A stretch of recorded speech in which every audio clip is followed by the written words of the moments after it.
Good morning mga idol. Ayan, ito. Ngayon, tatapos ko lang magwalis sa labas. Ako po yung mag-aalmusal na.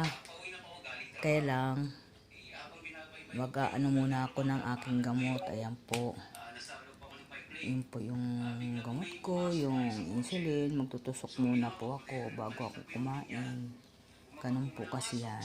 Bago kumain, tutusok ko muna sa aking tiyan yung gamot.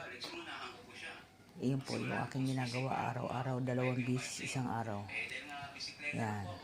Nagkape po ako kasi parang sinisikmura ako. Ito yung aking almusal. Oh. Tapos na yung aking asawa mag-almusal. Ako na lang po. Yan. Pero hindi ko naman uubusin yan. Konti lang po. Okay po. Good morning po. Good morning. Sige po. Thank you mga idol. Salamat sa lahat mga kaibigan. Sige po.